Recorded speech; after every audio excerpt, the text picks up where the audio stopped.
Halo teman-teman, selamat datang di Gotomotif sama saya Christopher.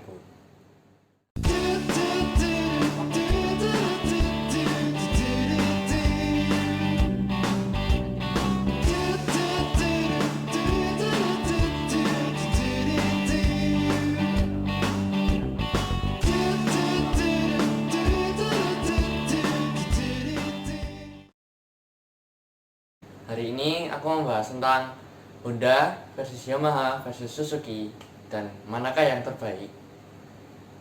Sekarang mulai dari Honda ya teman-teman. Honda tuh biasanya terkenal dengan mesinnya yang irit. Itu pasti banyak orang yang tahu, makanya banyak orang yang nunggu-nunggu launchnya.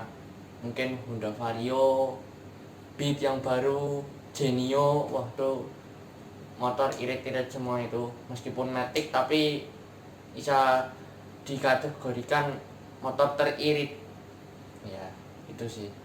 Habis itu kedua, Honda itu juga terkenal dengan suspensinya halusnya gimana, jadi kalau kompetitornya itu suspensinya lebih keras. Nah, keuntungan dari suspensi lebih lembut ini, kalau kena polisi tidur, kena speed bump tuh lebih enggak banyak getarnya, jadi lebih baik peredamannya, dan itu juga bisa membuat lebih nyaman saat mengendarai motornya. Yang ketiga, Honda juga terkenal dengan mesinnya yang halus. Beda dengan kompetitornya, biasanya Honda itu lebih halus dan lebih sedikit getarannya, dan itu bisa berefek ke pengendaraan motor lebih enjoy dan juga pasti lebih nyaman lah saat mengendarai motornya. Yang selanjutnya, Honda terkenal juga dengan joknya yang keras. Nah, ini bukan kelebihan sih, ini lebih kelemahan. Karena soalnya mungkin Honda mikir suspensinya udah lembut, joknya bikin lebih keras aja biar lebih awet. Itu juga bisa. Cuma tetap kurang enak kalau dipakai terlalu lama, sakit pokoknya. Dan itu juga rada mengganggu lama-lama. Kalau teman-teman riding 1 jam 2 jam pasti berdiri dari motornya pegel semua, pasti pokoknya panas. Habis itu selanjutnya, Honda tuh lebih mementingkan fitur banyak. Jadi Honda harga mahal, fiturnya lebih banyak. Kalau kompetitor yang satunya itu harga mahal, lebih ke mesinnya. Jadi mesinnya emang lebih, teknologinya lebih maju, lebih banyak lah, lebih ke mesin tuh lebih, tujuannya mesinnya lebih bagus. Kalau Honda tuh ya teman-teman, harga segini dapat fitur bla bla bla bla bla. Tapi kalau di motor yang kompetitornya di harga sama, teman-teman dapat fitur pasti lebih sedikit. Dan juga yang terakhir, Honda yang baru-baru banyak lampunya udah full LED, mulai dari lampu dekat, lampu jauh, lampu sen, lampu malam hari, lampu stop lamp, itu bahkan sen belakang udah full LED. Bahkan kalau teman-teman sadar, lampu plat nomor pun LED juga. Selanjutnya, Yamaha terkenal dengan teknologi mesin yang motor baru-baru tuh maju. Kok bisa maju? Maju karena dia udah VVA banyakan. VVA itu apa? VVA itu variable valve. Apa ya? Variable valve actuation. Jadi itu variable valve actuation ada pengaturan bukaan klep. Jadi ada 2 settingan di motor Yamaha. Yang pertama, misalnya bukaan klep lu biar semprotan bensin, itu tuh berguna buat semprotan bensin. Jadi kalau misalnya yang pertama di RPM 1000 sampai misalnya 7000, itu bukaan klepnya setengah. Tapi setelah dari RPM 7000, bukaan klepnya jadi full. Itu gunanya apa? Jadi kalau motor-motor lainnya banyak, misalnya akselerasinya enak di depan, di awal atau di akhir. Misalnya nafasnya enak di awal-awal, misalnya dari 0 sampai 60 km per jam, atau dari 60 km per jam sampai 100 km per jam. Kalau ini bisa meminimalisir itu. Jadi dari bawah sampai atas nafasnya tuh ada terjadi grafik gitunya tuh naik terus naik turun, atau dari naik baru turun, atau dari turun baru naik, atau naik turun. Jadi tidak ada kayak gitu di grafiknya saat dyno mungkin. Dan yang kedua, motor Yamaha terkenal juga dengan suspensinya yang keras. Suspensi keras tuh jadi kalau teman-teman kena polisi tidur atau speed bump tuh lebih banyak getarannya, kayak gimana ya, kayak misalnya teman-teman lari 40 km per jam kena speed bump, atau teman-teman duk duk duk duk kayak natok, kayak shocknya tuh udah apa ya, udah mentok, udah tabrakan gitu loh, bukan tabrakan juga ya, udah kayak itu udah kena limitnya, itu udah dari tabung shock itu udah kena atasnya itu.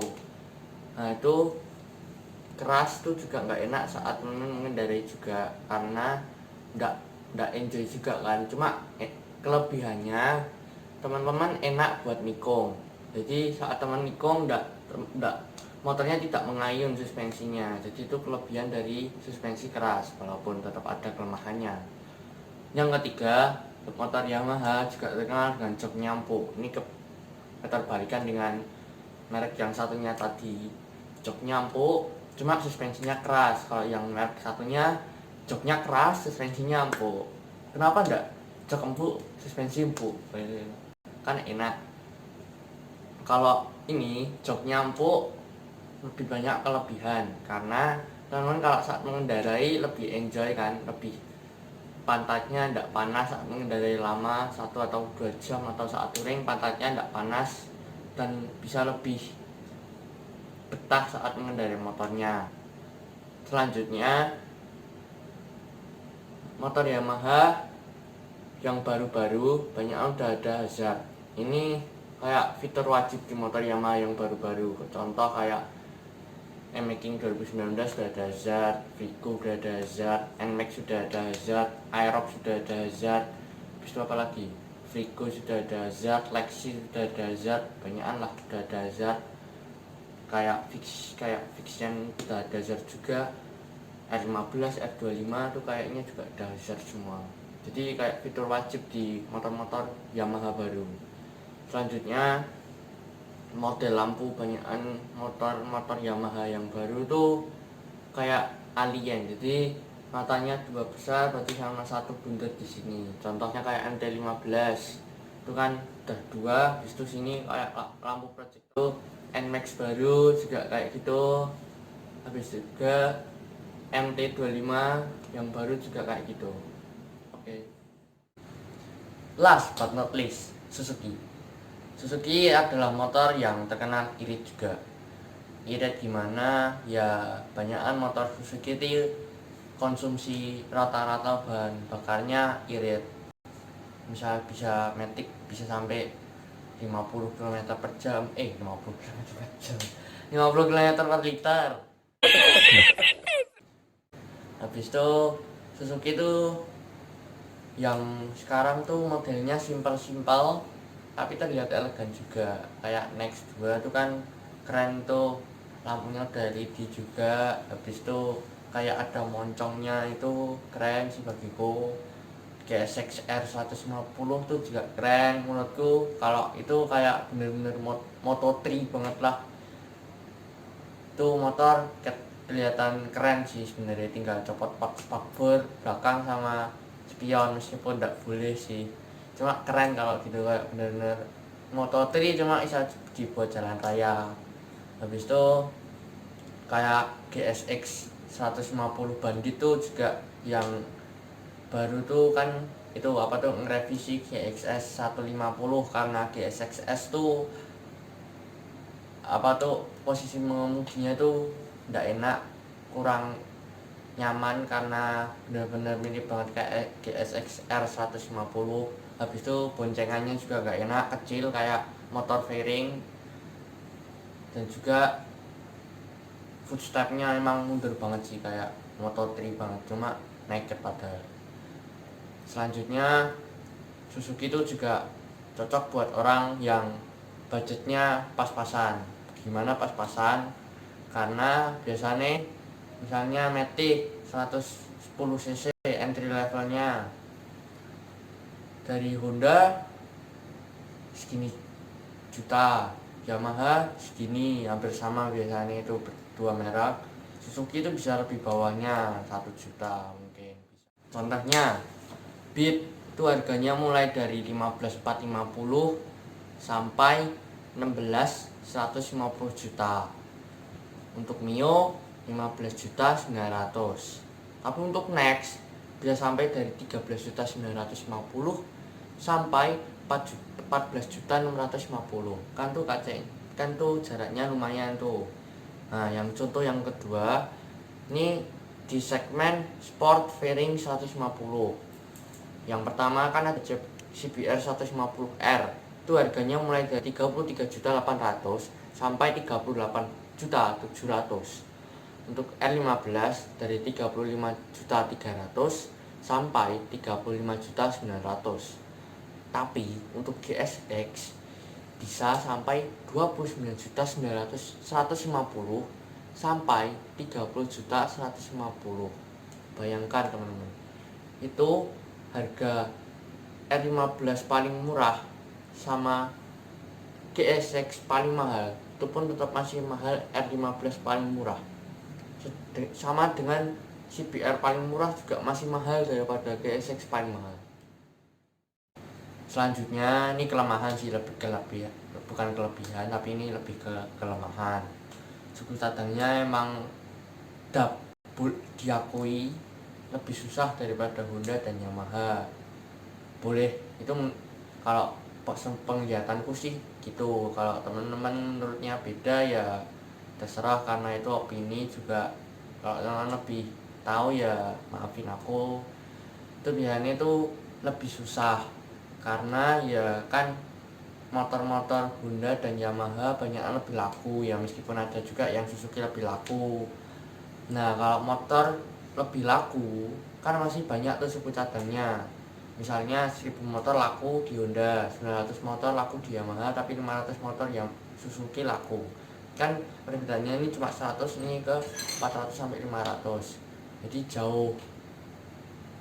Jadi kan itu spare part motornya juga jauh juga paceknya atau jaraknya. Jadi itu lebih buat susah spare partnya nyari. Cuma motor ini, merek ini tidak bisa dibilang jelek juga, karena ini tuh udah memenuhi standar MotoGP. MotoGP itu adalah balapan motor kelas tertinggi, paling tinggi itu MotoGP.